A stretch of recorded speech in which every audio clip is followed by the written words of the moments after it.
Hey everybody, thanks for coming out. I know the programming runs a little long sometimes. It feels like we'll have plenty of chance to socialize here in a bit. I'm Brett Carter, VP of Product here at RISC Zero. Super excited to sit down and speak with Jacob, who's the head of strategy at Celestia. I guess one of the reasons I'm selfishly really excited to speak with Jacob is Celestia really invented the concept of modular blockchains, and I think one of the simplest ways you can think about what we're building in Boundless as a modular ZK execution layer for any chain or protocol that's dependent on ZK proofs. So I think there's a really nice synergy between the two protocols. And so just selfishly, to kick us off, I have a naive question for you, Jacob, which is, effective strategy is key to any successful organization. And I'm just generally, in a personal capacity, curious to hear how your role at Celestia fits into the decision-making, and strategy overall at the Celestia organization. Yeah, and thanks for having me. I think, so the way I think about it is there's sort of, when you look at someone who has that role, usually there's sort of two different angles. One is usually people who spend a lot of time thinking about the product, there's a product-oriented approach. The other is often there's folks who are focused more on go-to-market or BD or something like this. But the discipline or the way of thinking about strategy, at least the way I think it should be, is that it's if you, the second you want to bring something to life or bring it to market, there's going to be a bunch of obstacles. There's going to be a bunch of, you're going to need to align your team internally around basically what to prioritize and that sort of thing. And it's basically just a function of doing that. For us, it's actually a core part, that way of thinking is a core part of what we do, because at the end of the day, so we don't have execution on Celestia, right? And so as a result, it requires navigating a very complex web of partners and adoption complements. So execution, ZK proving, should it be on Ethereum, should it be on Bitcoin, should it be on Solana? All those considerations are a part of that. And so the second you have to navigate a landscape like that, you end up having all this complexity that just doesn't exist when you own the product end to end. And so that's sort of, I think, the main set of things that we're often, where we think strategically. We're thinking primarily about how do we ensure that folks can just use us in a one-click capacity on a popular roll-up as a service platform or infrastructure platform, or it's basically what are the first, who are the users that need this the most and maybe don't even know about Celestia, and so there's a number of types of applications who are building chains early on, and those were the people we targeted first because they basically couldn't build what they're building without a lot more throughput. That makes sense. I know in terms of prioritization, often those strategies are shifting, right? You're learning new things from users, responding to them. Do you guys have a regular cycle at which you're setting these strategies? Just sort of curious from a timeline perspective, what that cadence looks like for you. Yeah, so things that affect the product, the protocol, those are things that typically happen on a longer timeline. But then we also spend a lot of time kind of probing in the market and seeing what sticks versus doesn't. And then if somebody's for example, a year ago, for example, we started realizing that all these builders wanted, because interop is so messed up at the time, it still kind of is. There's basically a lot of builders were we want to build L3s on base, and we're okay, we'll just lean into that because they're just, it's it's a knife through butter, and so we ended up with all these people building L3s, and then it's sort of poking and seeing what people want to do, where people want to build, that sort of thing, and then sort of adjusting on that's on the more the go-to-market or ecosystem side.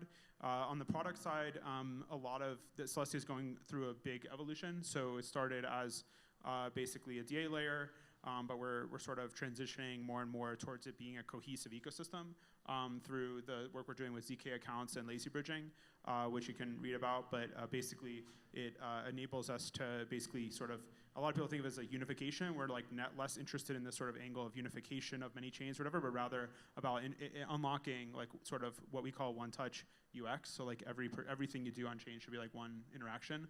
And so figuring out what can you do, and if you have control over the base layer, and you basically, what can you do to basically make that a reality? And so that transition is a much longer, it involves a huge number of parts. If you use ZK, working with ZK teams, involves working with interop protocols, all this sort of stuff. And so that just takes a much longer time. But that's kind of the way I'd break it down. Awesome. Yeah, I think one of the things that's been surprising in ZK in particular is how much performance has advanced in ZK VMs. Obviously, Boundless and other protocols which can facilitate ZK execution will have a major impact, as you just mentioned, on Celestia and sort of the future and roadmap of Celestia. What other ways do you see this like proliferation of ZK, these rapid advancements in performance, impacting ZK, both in the near and the long term?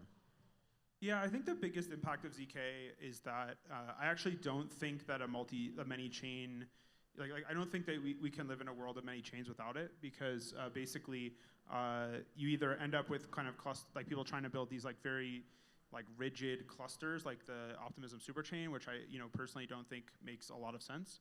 And of course it's been years now since the blog post, and nothing has really shipped. And there's a lot of it's not shade. It's very hard to keep everyone on the same exact version of OP stack, coordinate them. Also, whereas with ZK, once it gets cheap enough, and even with things like Kailua, you look at something like Kailua that you guys are building for the OP ZK fault proofs, or you look at any of these similar efforts. It basically lets you just get what a superchain has promised for years, it gets you right now, right? Yeah. And then once you go full ZK, full validity mode, when it's cheap enough, basically it won't be a decision for someone whether there's interop or communicate or they're verifying other chains, right? Yeah. It's just going to be a light client that's deployed on your chain, and basically everyone will just be able to hopefully, especially with real-time proving, just hopefully move between every chain and not even think about the notion of these boundaries at all. And so I think that's kind of from a Celestia perspective, that's probably the most exciting prospect. It kind of commoditizes a lot of different hacks that have been put around these stacks and around these the user experience of using many chains. It just kind of removes a lot of these pieces that feel either flimsy or it's overhead for developers to think about. It's overhead for users to figure out how to move between chains, all these kinds of things, right? But the most important one, the thing that I think people don't talk about enough, is that in addition to making the long tail and the creation of new domains a lot easier, and people can deploy chains on apps on these, et cetera, the more interesting is that onboarding actually. So right now, if you want to build a chain, you want to onboard a lot of users. Well, the great example is there's basically no L2 that can handle what happened on Solana with Trump, the Trump meme coin. And the reason is actually not what you might think. It's not just scaling, it's not throughput, any of that. It's that the primary thing that happens when something like an event like that occurs is there's a massive influx of bridging to the chain. And the way that would work in any reasonable UX for a chain like even Base is that you'd have to use something like Relay or one of these solver across, whatever, and the inventory, first of all, it's expensive to manage, to bring that much inventory in there, and then have to rebalance it. And then there's also just whatever's already on the chains, in order to enable a really fast, experience, would probably just get blown immediately. So if you had $1 billion, $2 billion moving in 5 minutes into Base through these kinds of, these very what I think are kind of flimsy constructions, you basically will just break it immediately. So why would you ever launch something that can reach 1 billion people on a chain like that? And so I think that's the biggest thing, is that there's a lot of issues downstream of the fact that verification and onboarding is expensive. It's expensive to get users that way. Onboarding through Ethereum is very, very expensive per user. And so I think ZK kind of bails us out of all of that. Yeah, I really like the point you made about the homogeny that is necessitated by things like the OP stack, right? It's everybody has to opt into exactly the same opcodes, exactly the same execution model, whereas with ZK and light client proofs, you can abstract away the execution environment, right? You can do something like MoveVM, or you can use a custom native gas token. You can even write precompiles in the ZK VM that don't require the underlying settlement layer like Celestia or Ethereum to do an upgrade. And so I think that sort of separation of concerns and that additional level of abstraction is a really neat capability enabled by ZK. I'm curious, there's a number of roll-up stacks that are being built. Obviously, Celestia has been working on RollKit for a long time. We've got new things like Sovereign Labs in their SDK. The Scalarize team is working on a network extension stack for at Arius Labs is working on a network extension stack for Solana. Just kind of curious, like outside of OP and Arbitrum, what are some of the most exciting things you're seeing in terms of roll-up stacks? I think there's really just one thing happening, or there's two things happening in roll-up stacks, basically, at all. The first one is that they're all going to go gigass, like within some timeline. They're all going to be, basically, if your stack does not support that as the basically default configuration, you're a dinosaur. Like it's just your thing's gonna, not right now, but in a year, that's how we'll think about it.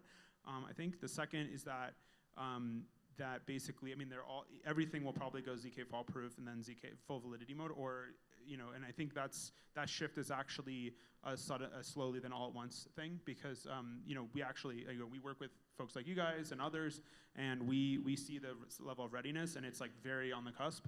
And when you bring it to a user, you talk to them, say, hey, this thing requires way less bond, even with ZK fault, it requires way less of a bond, or like order of magnitude less bond. Yeah. You have way lower, withdrawal times. Like, why would you not pick that, right? And the answer is that they all pick that if it's ready. And so we've been like rolling out these chains, and I just think that those two basic assumptions are just going to be things that we just see everywhere. I think the other thing is probably around customizability, but everything will also allow customizability unless you're kind of doing the whole super chain, tightrope walk. And so unless you're doing that, you're basically going to have a lot of ability to customize. Awesome, that's great. I think historically, Ethereum has really led the way in terms of ZK adoption. Made major investments into technology, advocated about it for years. Obviously, there's other chains, like now Celestia is really well positioned sort of to adopt ZK. But also, we've seen Solana later last year with their push towards network extensions, which will likely rely on ZK execution as well. And then even Bitcoin and the advent of BitVM can now facilitate trustless bridging of Bitcoin by verifying ZK proofs through this protocol. So I'm just kind of curious, how does Celestia thinking of those alternative ecosystems like Bitcoin, Solana, and what's going on there? Yeah, we've looked at that stuff. We talk to those teams. We like a lot. Like there's a few of them that work, I think, with you guys and others. There's a lot of talent involved in that. I'm not as personally optimistic about. I'm not as optimistic about Bitcoin L2s personally, and the reason is that they don't. I just don't. I think anything you can do on a Bitcoin L2, you can do better with bridged Bitcoin on a proper chain.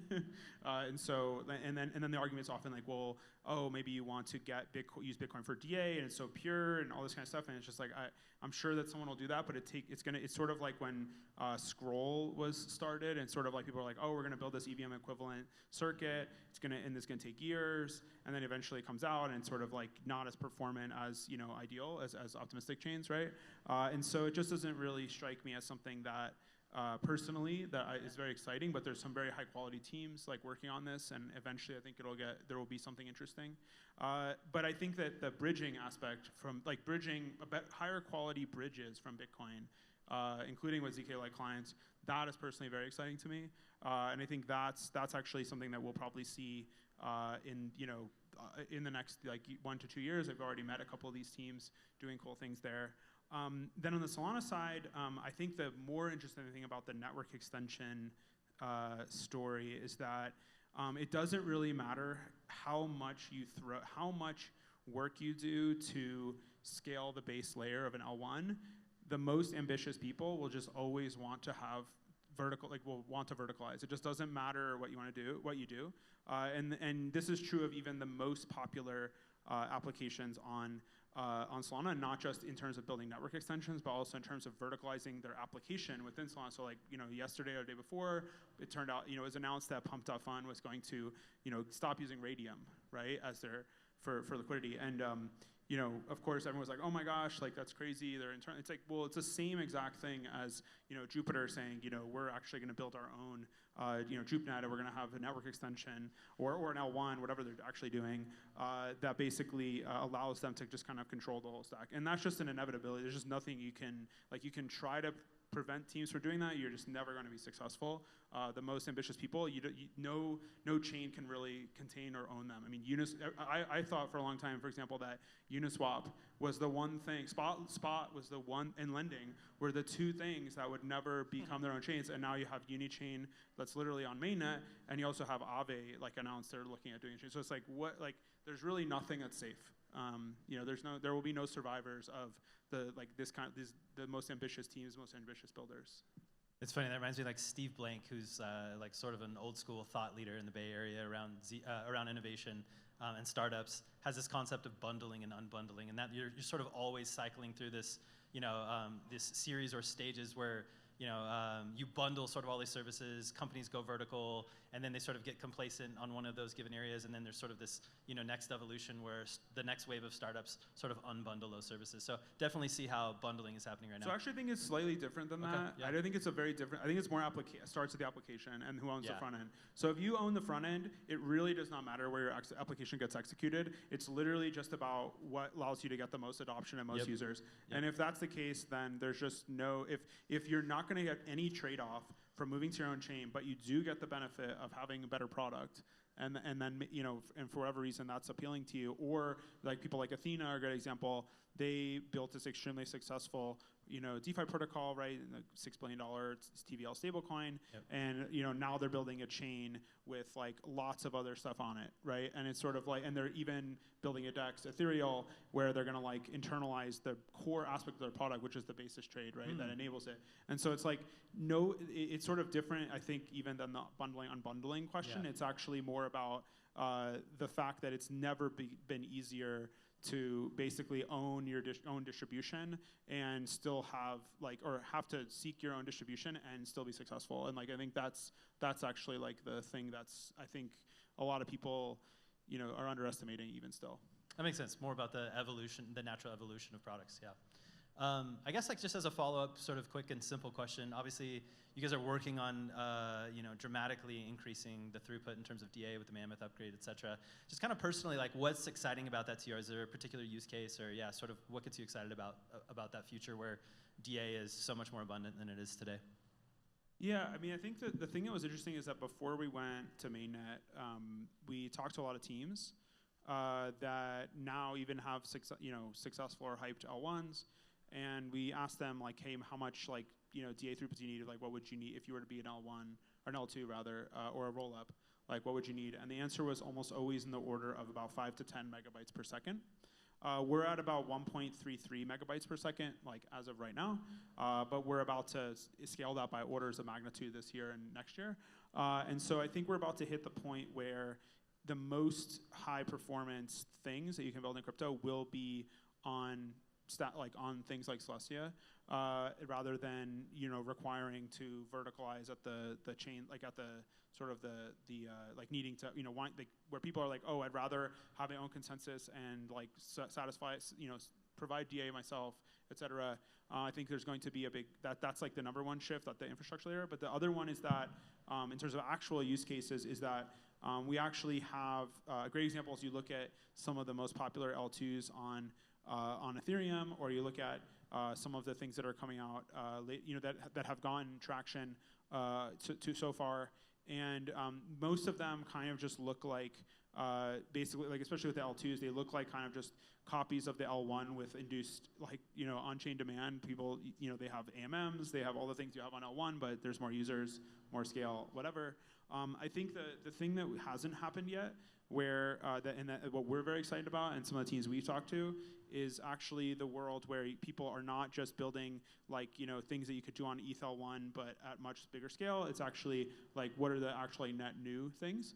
And the answer there is almost always going to be things where you can take something that's push off chain and thus has either worse price discovery if it's a DeFi thing, or it has kind of like a weird distribution hack, or you have a situation like Hyperliquid's a good example where wildly successful product in chain, but if you actually talk to market makers, they actually will tell you that actually a lot of them don't like we're sort of using it, right? Because or providing liquidity there for a lot of reasons, but one of the biggest is like there's no notion of forced withdrawals. There's no notion of like it is actually like the chain itself is not source available. There's no you can't look at the source. There's all these sorts of things that where actually something that had better verifiability and forced withdrawal guarantees would like make at least easier to provide and potentially provide a better product. And so there are things of that sort where that won't happen overnight. Like nobody's like sort of like, oh, I'm not going to trade on Hyperliquid because it's not ZK. Like it's not how the world works. But it's always possible for someone who wants to unseat an incumbent to put more stuff on chain and like build a better product potentially. And so there's that. There's also a world where there's a lot more abundant block space. You also have this like, for example, on-chain games, autonomous worlds, these sorts of things. We're very excited about these. We think that there's a long time horizon on which they'll really they'll be a thing. But projects like that are where they're just absolutely guzzling. They need to absolutely guzzle DA. They need way more than like at least to put a roll of wood, for example. Yeah, exactly. So I think that's probably those kinds of categories. Anything where you put more stuff on chain and it becomes a better product, then it's gonna take off. Anything that's just like copy paste but it's cheaper or can reach slightly more users, not that big of a deal. Cool. Well, it's been great speaking with you, Jacob. If everybody could give Jacob a round of applause for sharing his knowledge with us. Have a great night.